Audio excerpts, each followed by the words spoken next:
You're listening to a 3CR podcast created in the studios of independent community radio station 3CR in Melbourne, Australia. For more information, go to allthews.3cr.org.au. Evil minds that plot destruction,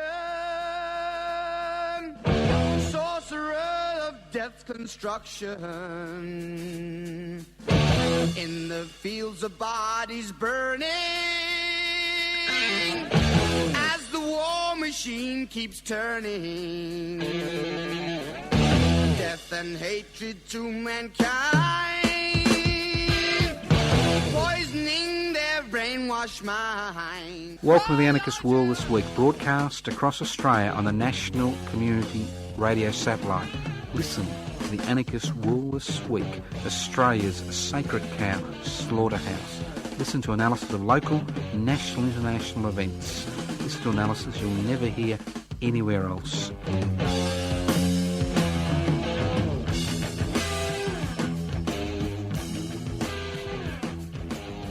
Welcome to the Anarchist World This Week, broadcast across Australia via the Community Radio Network. My name's Joseph Toscano. I'm hosting the last program, not forever. Yes, the last program for 2020. And if you're wondering what anarchism is all about, it hasn't changed. Anarchos without rulers. The Anarchist Project, let's not use the word mission statement as it's got religious connotations, but the Anarchist Project is to create a society without rulers, not without rules. What gives rulers the ability to determine the fate of billions of people? Very simply, inequalities in power and wealth. The anarchist struggle is the struggle to devolve power, that's shared power, and the struggle to hold wealth in common. It's a simple concept. It's been around since time immemorial. Obviously, it's got a philosophical and ideological basis in 2020, but it is that spirit that humanity has always had, that they want to create a society which is free of personal coercion and obviously coercion on a larger scale. Now, usually at the end of the year, we usually reflect on what's happening, and obviously we could reflect, but what's the point of reflecting? Sometimes I think, well, it's worthwhile. Maybe it is worthwhile. Now, 2020 has been defined by the COVID-19 pandemic, and we've seen different responses and different outcomes around the world. And as we approach 2021, the vaccine as a cure, in inverted commas, is on the horizon. But I think it's important to remember that pandemics are nothing new. It is all part and parcel of human history. And if we look at human history, we've seen societies plunge to the depths of despair and then rise phoenix-like from the body count. I mean, over 60% of the population perished in Western Europe during the Black Plague in the 15th and 16th century, and that pandemic lasted for over 300 years. In the last 20 years, we've had a number of near misses. We've had the Ebola crisis in West Africa and Central Africa. We had the SARS epidemic in Asia, mainly in 2008. We've had Middle Eastern respiratory distress syndrome, which resulted in a 30% mortality rate. So pandemics are part and parcel of the human experience. And changes in ecology and changes in the number of people that are on the planet and the pressure this is putting on the planet and the natural environment makes the likelihoods of a pandemic a regular event. Not, as we're told constantly, a 1 in 100-year event. People say, well, we had the Spanish flu in 1918, 1919, and now we've got the COVID-19. It doesn't work like that. We've had influenza for a long time. We've had a vaccine for about 2 decades. So we need to keep in mind that pandemics are a huge issue, especially in 2020, especially in the 21st century, when we can move from one side of the planet to the other in less than 24 hours. Now, the difference between a 21st century pandemic and a 16th century pandemic is the speed of travel and the speed via which a virus to which the community has no immunity to can spread, and how quickly it can spread around the world. And the lesson of the COVID-19 pandemic was the fact that spread is almost instantaneous. Now, if there was one mistake which was made by the Chinese authorities when it was first discovered in December 2019, was the fact that the local authorities concerned about the reaction of the centralised, fossilised Chinese Communist Party tried to keep a lid on COVID-19. They tried to keep it a local secret. And it wasn't long before the pandemic had a grip on the people in Wuhan. And it wasn't long before the central authorities came in to oust the local authorities and try to deal with the pandemic. And in China, they dealt with the pandemic in the only way the Chinese Communist Party knows how to deal, and that's with an iron fist. And in this particular situation, that strategy worked to a significant degree, because locking down Wuhan province, locking down the Chinese people, actually decreased the spread of the disease. But by then, because the local authorities had tried to hide the fact that there was a pandemic, and the doctors who originally raised this issue were actually prosecuted by the authorities, and in one case jailed because they tried to raise the issue in the general community in early January 2020, the pandemic had already escaped from Wuhan province and was travelling around the world. So what is a pandemic? Well, a pandemic's a very simple concept. It's the concept that as human beings, we have a response to outside attacks, not just regarding sovereign nation states, but regarding our bodies, the cells in our bodies. We have an autoimmune system which produces antibodies, which tends to counter many viruses and bacteria which occur in the world. And as we're a reasonably robust organism, with over 7 billion of us on planet Earth, what we find is that in the majority of cases, the human body is actually able to deal to some degree with any external threat. But what happens when an organism jumps from the animal kingdom into the human kingdom is that the human body has no defence mechanism whatsoever to that particular organism, whether it's a virus or bacteria. And that means that human being can be quickly overwhelmed by that particular virus. And that's why we're lucky. I know it's a funny word to use when we talk about a pandemic. We're lucky that the mortality rate for COVID-19 seems to be around 1.5 to 2%, and it seems to affect older members of the population, people over 70, although obviously younger people also can become infected but seem to have a less severe reaction. So as far as pandemics go, this is not a huge pandemic in terms of mortality rates, but it is a huge problem in terms of dealing with the health outcomes and the health issues, and having the infrastructure available to deal with the demands on health systems. And if you've got a rudimentary health system, then your ability to assist the population is minimal. So in Western society, we were in a position where we had health systems which may or may not have been able to deal with the pandemic once it's broke out. Because once it breaks out in 2020, because of air travel, it can travel from Italy to Australia in 18 hours. It can travel from China to Australia in 14 hours. And unless you have stringent border control mechanisms, it can get out of control very quickly. And that's what we saw in many parts of the world. Now, in many regards, we were lucky in Australia because of our geographical isolation. Once it was obvious that the pandemic was going to spread among the Australian population, border closures were put in place. And those border closures were the single most important thing which has made the response in Australia and New Zealand much better than many parts of the world, because we don't share borders, land borders, with other countries where people can easily cross. Although we have the air corridors, which was a mechanism via which the virus arrived. So in many regards, this is, in my opinion, and this is just my opinion, the first of many pandemics we'll face in the 21st century. Increasing population growth, over 7.2 billion people, decreased arable land, increased inroads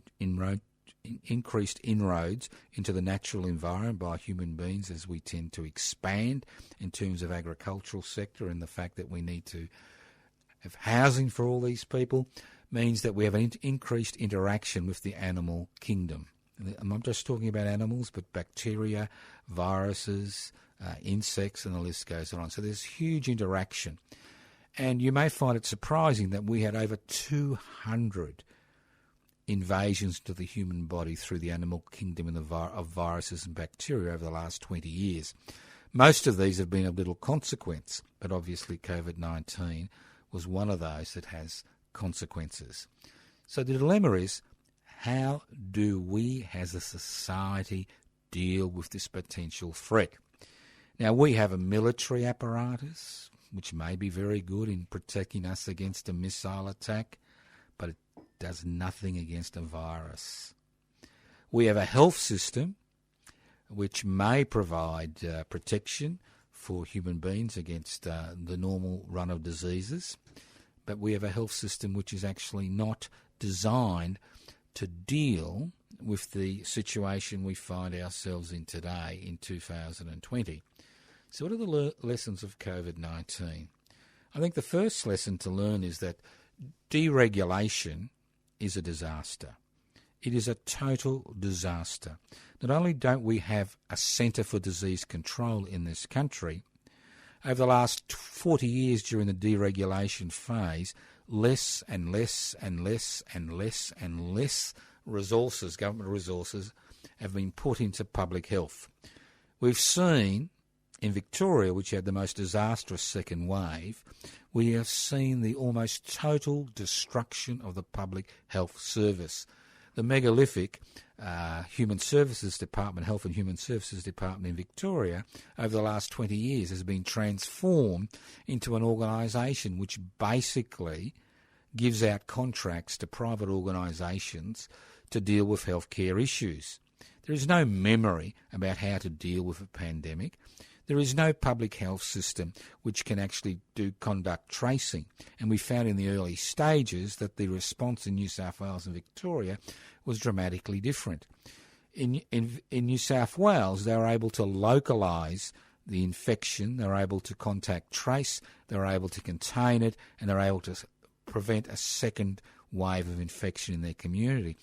In Victoria, because of the lack of a significant public health sector, we were not able to contain the disease for return travellers in hotels. We were actually not able to contact trace, and what we saw is a rapid expansion of the disease into the community, and it took 6 months of economic pain and social restriction for the COVID-19 virus to be put in its place. So the things we learn is this. One, we learnt is that we need a Centre for Disease Control.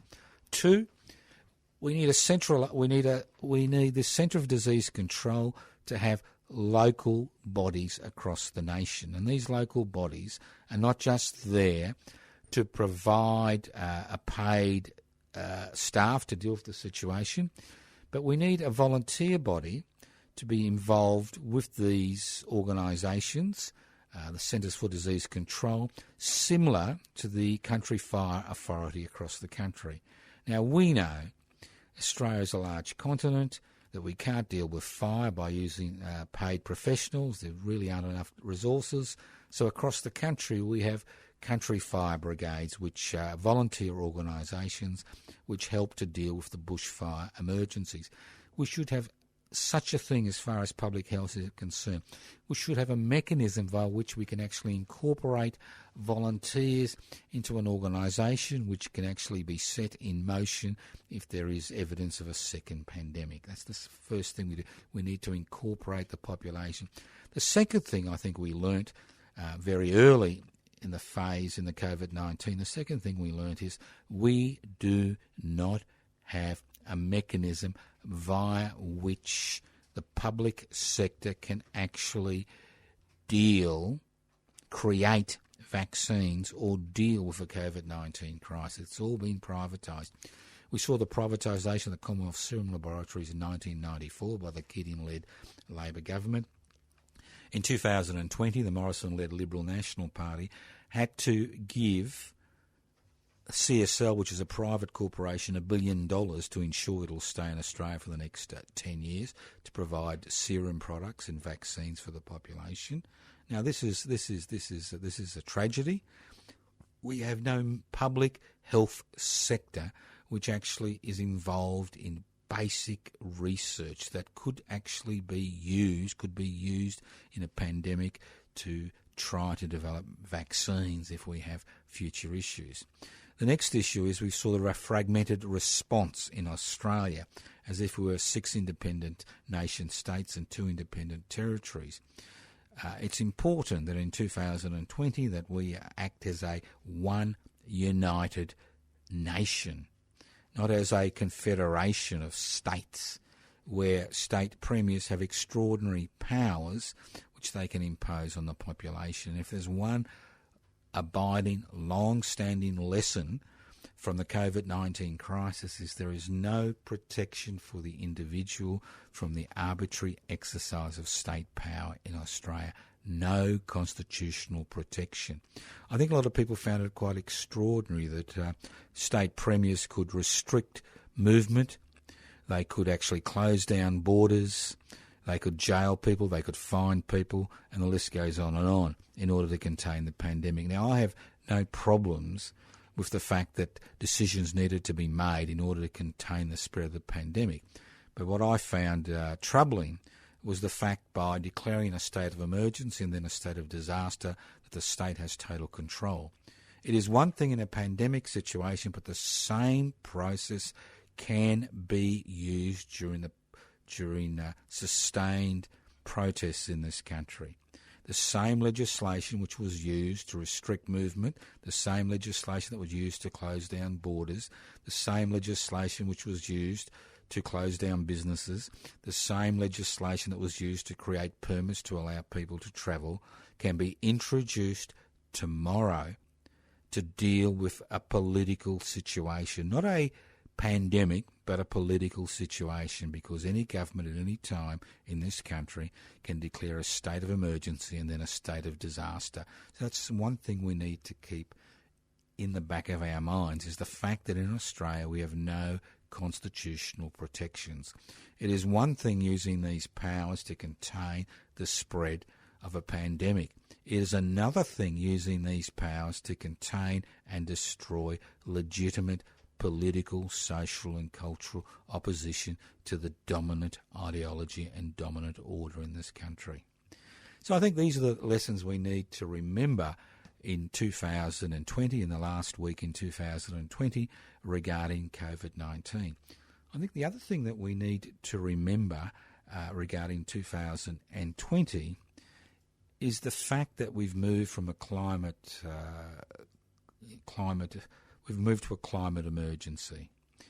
And if there is one thing about capitalism, and capitalism is a very simple concept, private investment for private profit, is the fact that it can contain most issues in our society. And to me, the single most dominant issue in Australian society in 2020 was not the fact that we had a pandemic, but the fact that politics, extra-parliamentary politics in this country, is dominated by groups and individuals who are interested in single issues. Now, there's nothing wrong with individuals or groups being interested in single issues, but when focus is totally devoted to those particular issues, it doesn't take long for those issues to be incorporated within a capitalist framework. I mean, gay marriage was an important issue, but it has no impact on capitalism. It's absorbed into capitalism. We heard about all the, gay marriage, about how the certain industries would benefit, and the list goes on and on. Even the quest for a treaty with this country's First Nations people can be incorporated in a capitalist framework. And the most important thing is green capitalism. Green capitalism is becoming the dominant ideology of the 21st century. Now, obviously, we all agree, well, 99% of people agree there is a climate emergency. But the way we are tackling the climate emergency around the globe is by using capitalist principles, private investment for private profit, to deal with that emergency. There is no changes in the way we live, the way we interact, the way we use energy. These are not changes which are these are changes which are fundamental to dealing with the climate emergency, which are never discussed. It's all about green capitalism. It's all about the Elon Musks of the world. It's all about them building corporations that dominate the solar energy. I mean, wind farms in Australia are now dominated by the largest wind farm corporation in the world, which is based in Spain. I mean, we're not talking about local production. We're talking about capitalist solution to capitalist problems. We do not talk in this country about solutions which are not based on the principle of private investment for private profit. And that's why we have allowed almost every important institution in this country to be privatised. Now, I'm going to go through a list, and you may be gobsmacked at the end of this list. And this has happened over the last 40 years without your permission, because you need to understand that public assets, although they're paid for by the public, they do not belong to the public. They belong to the government of the day. And the government of the day can privatise any publicly owned asset at any time. And we saw this with the privatisation of the Commonwealth Serum Laboratory in 1994. Built in 1911, privatised in 1994. We saw it again with the Commonwealth Bank, the privatisation of the Commonwealth Bank, the privatisation of what was called Telecom, the privatisation of this country's airports, the privatisation of, obviously, the resources industry, the privatisation of ports, the privatisation of huge amounts of public assets into the hands of the private sector. We are now seeing it in Victoria with the privatisation of public housing. So this is the issue for as we approach 2020. We now find ourselves in a situation in Australia where essential services, essential institutions are owned by private corporations. And these private corporations' ultimate responsibility is not to the sovereign nation state. It is not to the people who live in this country. It is not to the government of the day. Irrespective of what legislation is passed in Parliament to force them to acknowledge that, these privately owned institutions only responsibilities to their major shareholders or their private owners.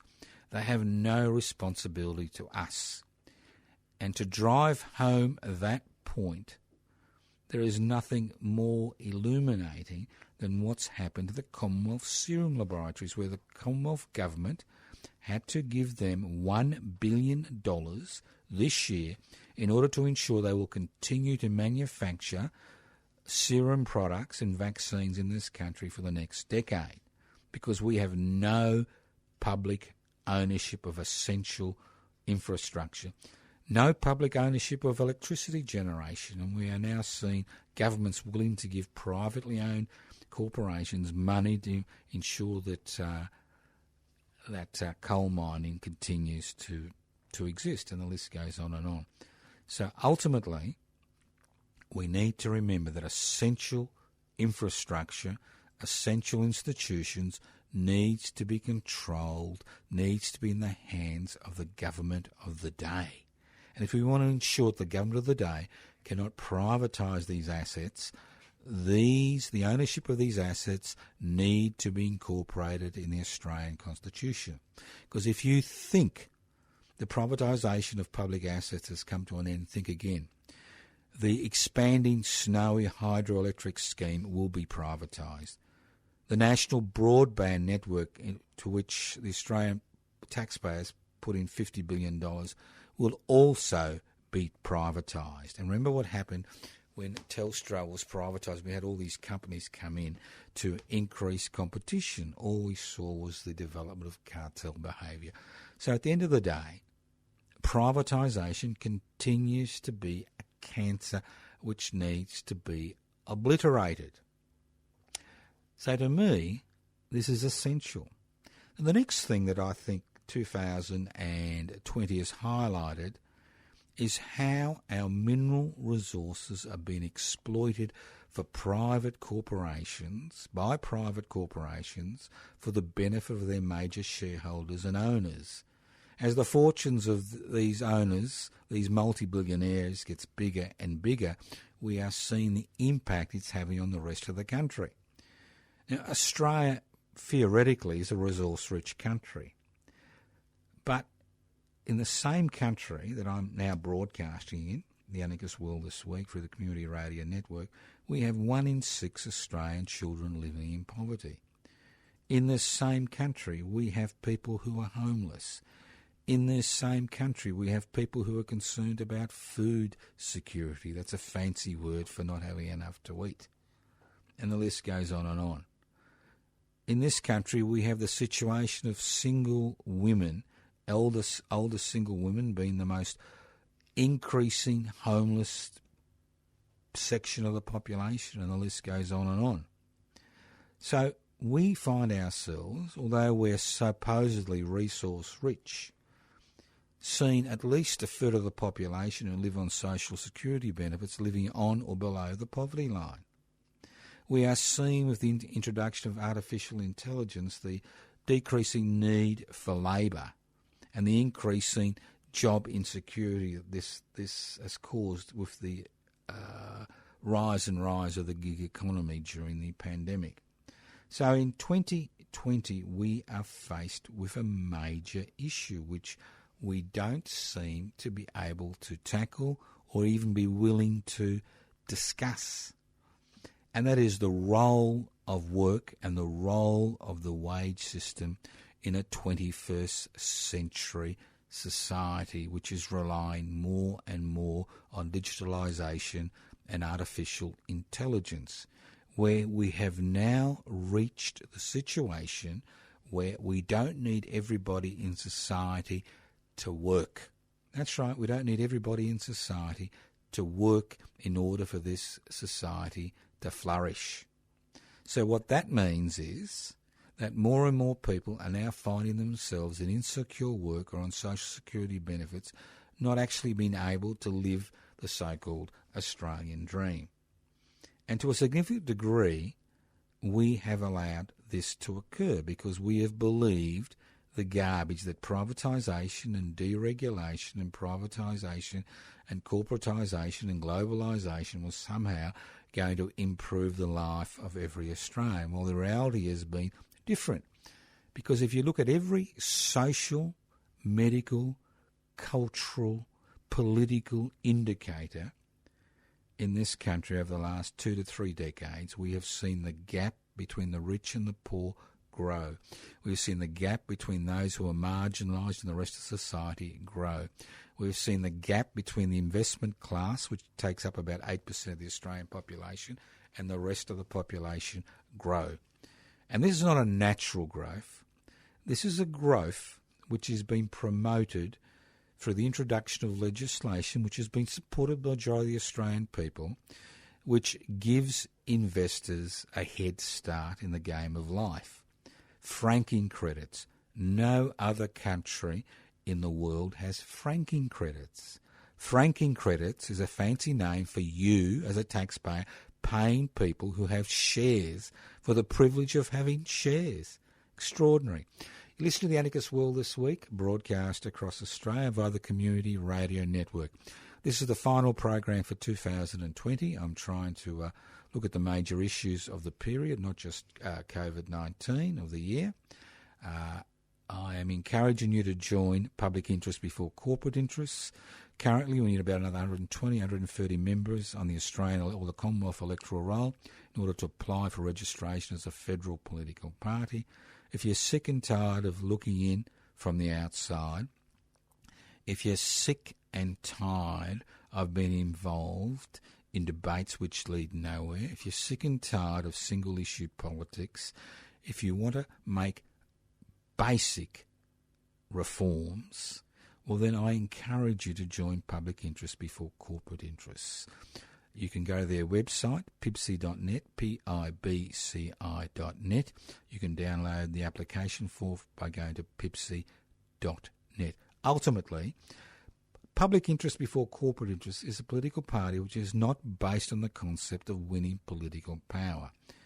In the 21st century, in an era of instant communication, it is tragic to see how little discussion there is on the major building blocks of the society, how little discussion there is about the role of capitalism in our society, how little discussion there is about the role that Parliament plays, how Parliament has been hijacked by that 1% of Australians that own the means of production, distribution, exchange and communication, how little discussion there is of any alternatives outside single-issue politics, how the government guild at ABC has basically become a spokesperson for the government of the day.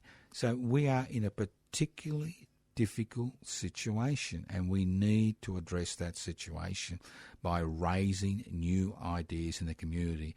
And a good way to raise new ideas is during election campaigns, because it's one time that some people who have no voice can have a voice. So the things, what is Public Interest Before Corporate Interest interested in? Things like a universal basic income to tackle the problems of the wage system. In a 21st century society, you don't need everybody working in order for that society to function.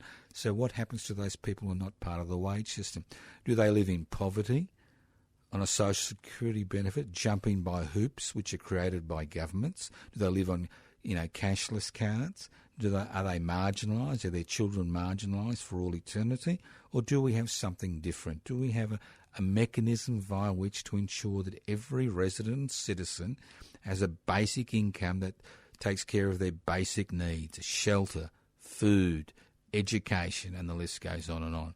So the question of a universal basic income should be on everybody's lips, and that is one of the major issues that Public Interest Before Corporate Interest is now pursuing. So if you are interested in these concepts, go to the website pibci.net, download the application form. If you haven't got a computer, leave me a message on 0439 395 489, 0439 395 489, and I'll send you out some application forms. Without 550 members on the Australian electoral roll, there is no way that we can apply for membership as a federal political party. That's the reality you and I face today in 2020. Let's look at the economy. Now, everybody's talked about the economy, the fact that we've had to go into debt to deal with the COVID-19 crisis, the fact that to avoid unnecessary suffering, that the businesses received grants, that people received the JobKeeper payment, the job seeker payments were doubled temporarily, and the list goes on and on. Now, listening to the Australian Prime Minister, the only sector that creates jobs is businesses. And in order for jobs to be created, the government needs to give more money for businesses. Now, Australia is a very interesting position, dramatically different to what it was like 40 years ago economically. 40 years ago, you had competition between the public sector and the private sector. You had a strong public sector, not just in terms of a bureaucracy which attempted to manage things, but in terms of a public sector which provided basic services to the population as a whole, whether it was Telecom, the Commonwealth Bank, Qantas, and the list goes on and on. We had a vibrant public sector. In 2020, the public sector has disappeared to a significant degree, apart from being a bureaucracy, and much of this bureaucracy is also outsourced to the private sector. Then in 2020, we have a major issue in terms of economy. We do not have a cooperative or collectivist strain or stream within the Australian economy. The Australian economy is basically based on private investment for private profit. This means there is no real competition. And if there's no real competition, we see the formation of corporations, which now 3 or 4 large corporations dominate every aspect of human activity in this country, from buying food, to entertainment. We see the domination. If you go into a shopping centre anywhere in Australia, you'll see the same brands, you'll see the same stores, some locally owned, some privately owned, and if we go to the net, if we're part of the digital economy, you'll see the same names over and over again. So the reality is there is no third tier. And public interest before corporate interest, and something I've been promoting now for decades, is the concept of forming cooperatives and collectives to gainfully employ people to produce products and services for the population. A member of a cooperative or collective does not make you rich, but it provides for your basic human needs, and it also allows you to have extra income which you can then use to go on a holiday or whatever. Cooperatives and collectives are an important third tier of any mixed economy. We do not have a significant cooperative and collectivist stream within the Australian economy. It's basically a private economy. Collectives and cooperatives can act as competition to the private sector. They can decrease prices. They can actually improve the delivery of services to individuals and communities.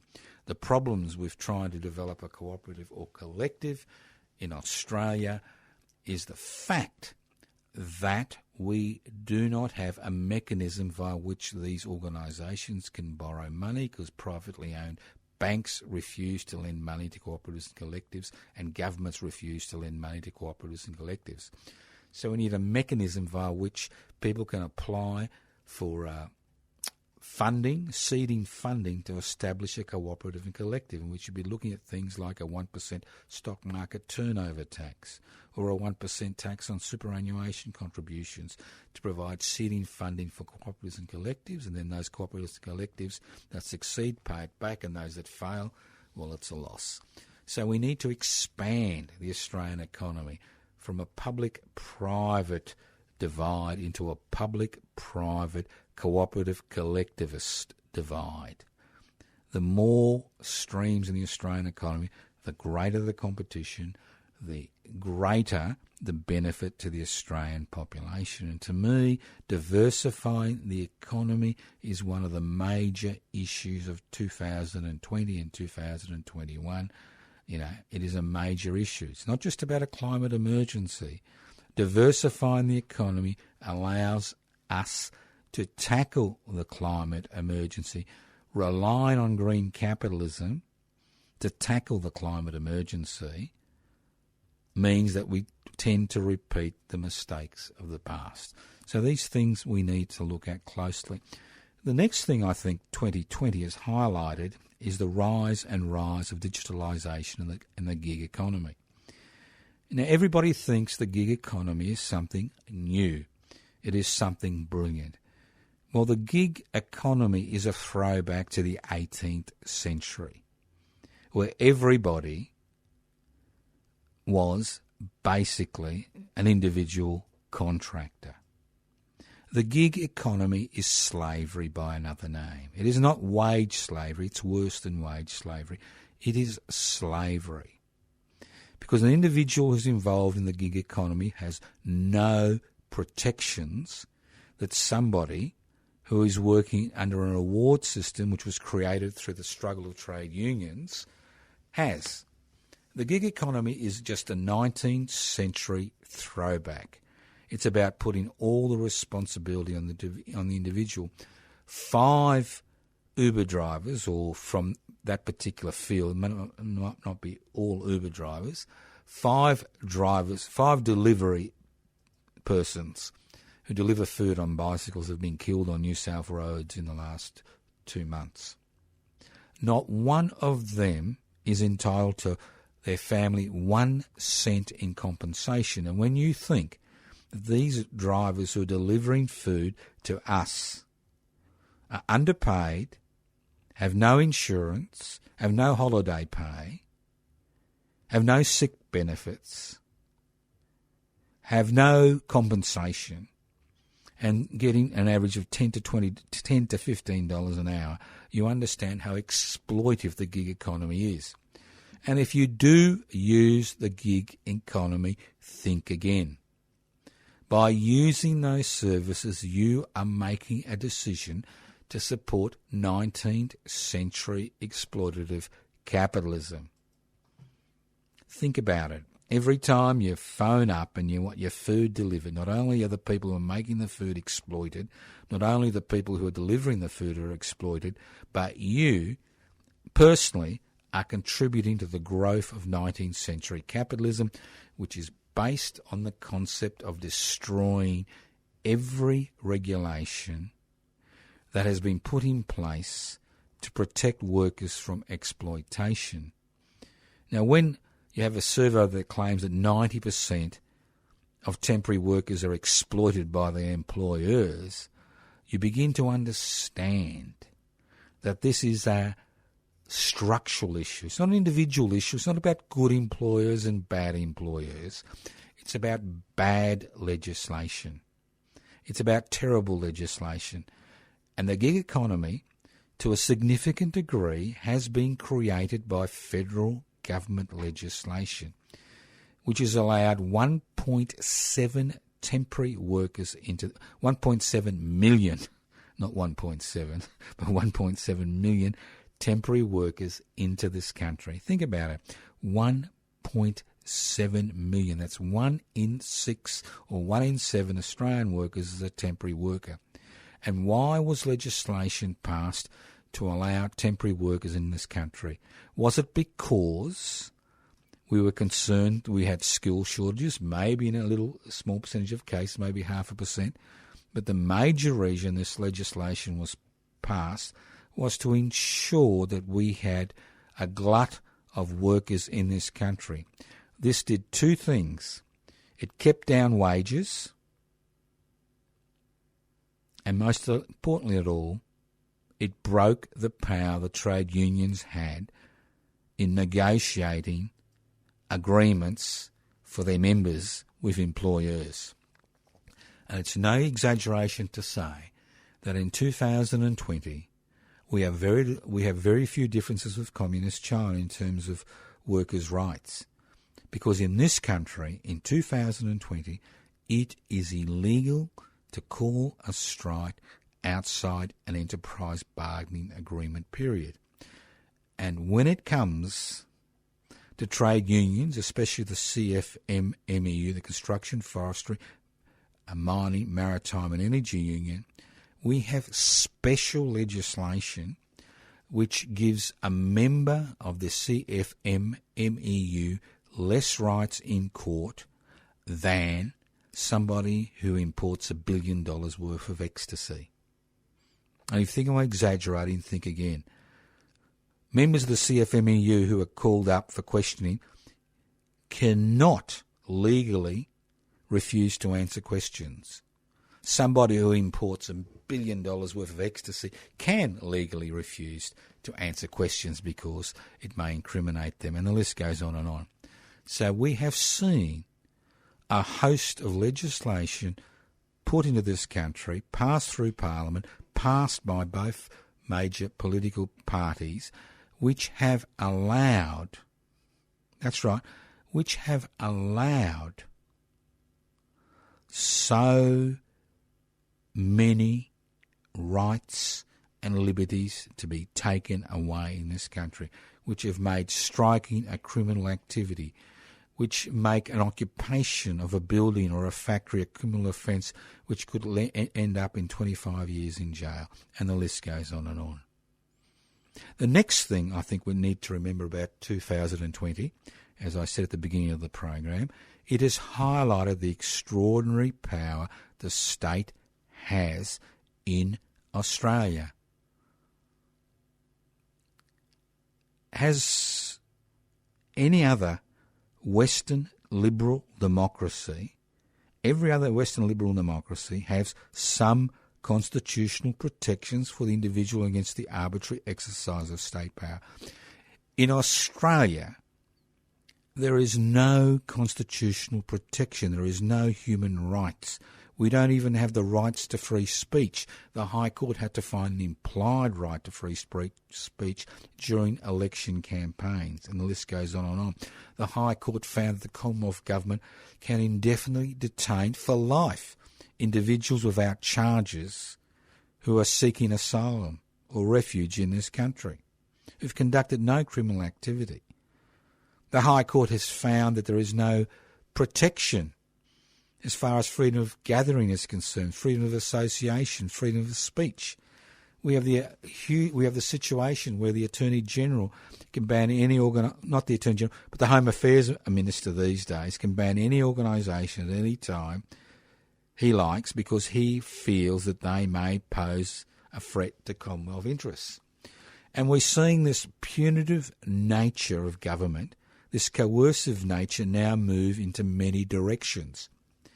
Currently, as you're aware, under the Your Future, Your Super legislation, the Commonwealth Government will be able to direct trustees of superannuation funds, which are theoretically independent financial institutions, will be able to direct how they spend their money. It'll be able to stop them investing in particular projects because it offends government sensibilities. We've now all got the extraordinary situation where a government which says that it's all about choice has passed legislation in terms of the cashless card which restricts the choice of the most marginal people in this country. At the same time, it is now restricting the choices of some of the most powerful financial institutions in this country because they may not be investing in the fossil fuel industry. So this is not a government about choice. This is a government which restricts choice. It restricts individual choice. It restricts political choice. It restricts economic choice. And mostly important of all, it is pursuing a censorship agenda. When the ABC Four Corners program looked at the behaviour of of parliamentarians, the Communications Minister, Mr Fletcher, ordered an investigation to the ABC, which could have led to the sacking of Ita Buttrose, the current ABC chair, and the list goes on and on. So we have a government in power that is willing to use the power it has under the Constitution to restrict choice on a daily basis. Just extraordinary. You're listening to The Anarchist World This Week, broadcast across Australia via the Community Radio Network. This program is streaming live on 3cr.org.au. My name is Joseph Toscano. This is the last program for the year. Potpourri about what's happening. We are looking at different issues. Issues don't go away. COVID-19 or no COVID-19. All COVID-19 does is actually put an extra layer on the ability of us to lead a productive, useful life, because that's what it's all about. I mean, hypocrisy. If there is one word to describe 2020, it's hypocrisy. One word to describe 2012. I should say 2020. I'm in the wrong decade. 2020 is hypocrisy. I'm sure there was hypocrisy in 2012, but not like 2020. Just an extraordinary year for hypocrisy. We have governments and oppositions which talk about freedom of a choice, which restrict choice. We have governments and oppositions which rail against the Chinese Communist Party for putting impositions on some of their citizens, while we see the Australian government and opposition put more and more restrictions on Australian citizens. In 2020, we've seen the marginalisation of the marginal, people who find themselves on the margin. We have seen hypocrisy on a state government level, where the Victorian Labor government continues its agenda to privatise public housing by muddying the waters by talking about social, community and affordable housing. when public housing is publicly owned, social, community and affordable housing is privately owned, privately managed. Whether it's a for-profit or not-for-profit doesn't really matter. So we have a government at the state level which has done all it can to privatise public housing, while at the same time Victoria spends least on the public housing sector and has the highest homeless rate in this country. Unlike Queensland, which expands its public housing sector, it is hell-bent on destroying what's left of the public housing sector. So forget about Trump, forget about Biden, forget about what's happening in the rest of the world, and concentrate what's happening in your backyard. Because all politics ultimately is local politics. Change is about local change. And if you're looking at 2021, I think the thing you should look at is what you are doing. I mean, every response is legitimate. You may decide to retain your membership of the somebody should do something about that tribe, or I'll do something about that at some time tribe. You can retain your membership, that's fine. You can decide to sit in your chair and click all day saying like, and just stay in your chair and fall asleep and then wake up and go like. I mean, you may feel better. You will get repetitive strain injury of your forefinger, but it's really not going to change anything on the ground. You may decide that, you want to join the Yellow Peril Brigade, that it's all about China. It's all about China invading Australia, that we're always in the right, this European enclave in Asia. You may decide that this is what it's all about. You've got to stop the yellow hordes and you're going to join the Morrison Initiative to stop the yellow hordes. You may decide you want to do that. You may decide that you're happy that 1 in 6 Australian children live in poverty and over 33% of the population live on marginal lives on social security benefits. You may want to become an Uber driver or a Deliveroo driver, who knows?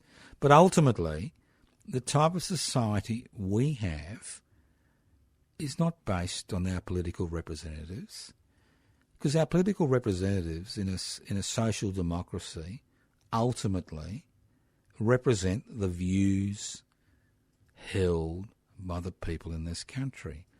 And the views held by the people in this country are ultimately conservative views.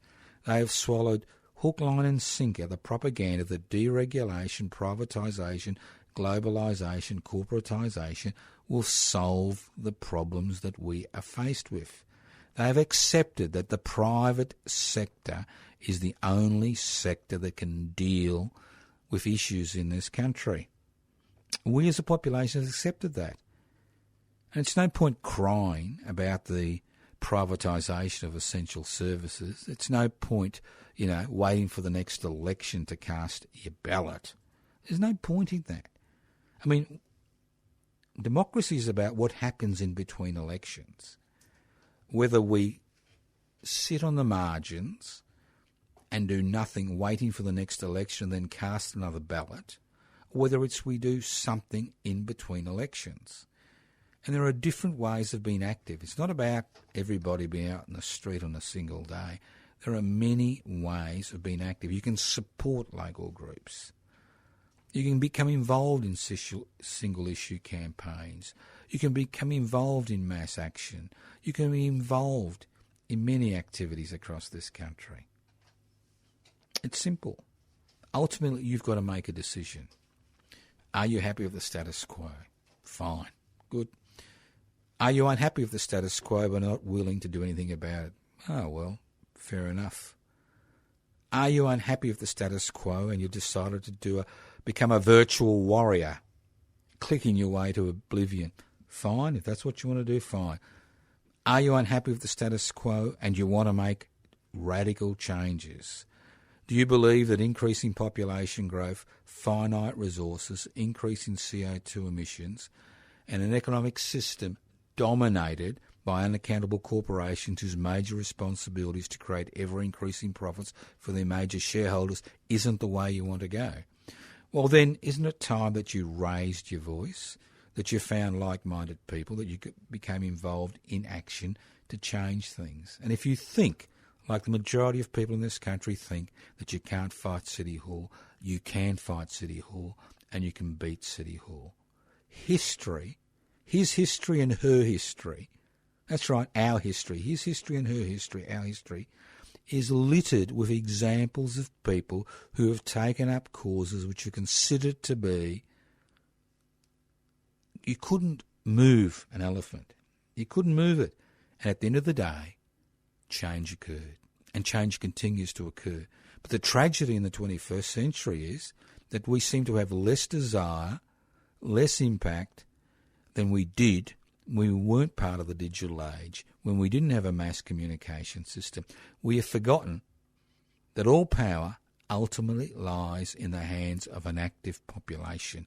It doesn't lie in the hands of the government. It doesn't lie in the hands of the military. It doesn't lie in the hands of the bureaucracy. It doesn't lie in the hands of the corporate sector.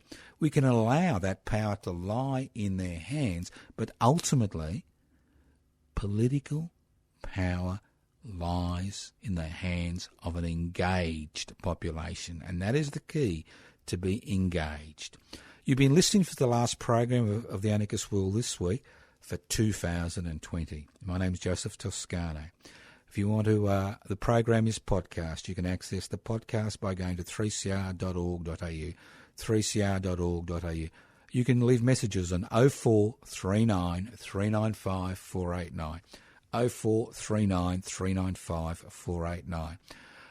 You can write to me. Yes, I do answer back to Post Office Box 20, Parkville 3052. You can go to the YouTube channel, Public Interest Before Corporate Interest, Public Interest Before Corporate Interest, Twitter stream.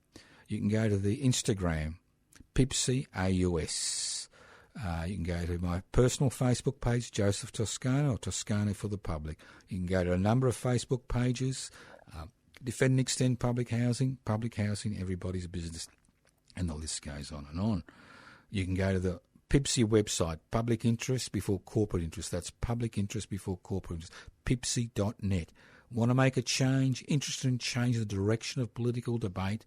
Think seriously about joining Pipsy today. Download the application form from pipsy.net or ring me on 0439 395 489 for application forms, or write to me at Post Office Box 20, Parkville 3052. And last of all, I'd like to thank all those people who've been listening to the Anarchist World this week over the years. I'd like to thank all those new listeners, all those people who have accessed the podcast, and we have an increasing number of people accessing the podcast. But ultimately, it doesn't matter what I say, how long I broadcast. Ultimately, change comes from your involvement. Change comes from your involvement. And last of all, I'd like to thank all those people at the Community Radio Network who've ensured this program goes national, and all those people at Community Radio 3CR for ensuring the Anarchist World this week is now in its 43rd year of broadcasting. Thank you once again to all our listeners around the country, all those listeners who are listening to the program live on 3cr.org.au, and all those listeners who go to the podcast. Listen in to the first week of 2021 for the new program and the old program of Anarchist World this week. Listen in next week on your local community radio station, courtesy of the Community Radio Network. The network allows the Anarchist World this week to be broadcast across Australia, courtesy of Community Radio 3CR in Melbourne.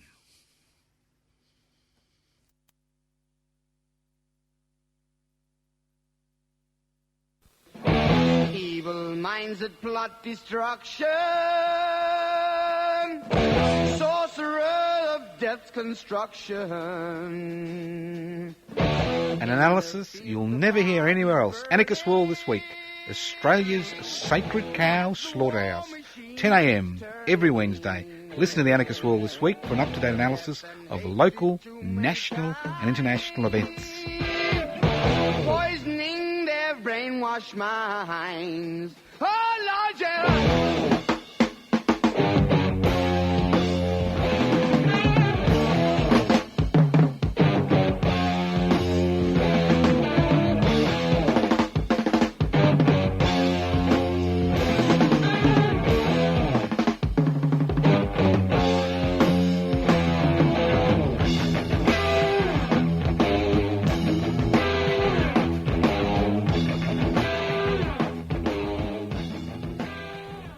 You've been listening to a 3CR podcast produced in the studios of independent community radio station 3CR in Melbourne, Australia.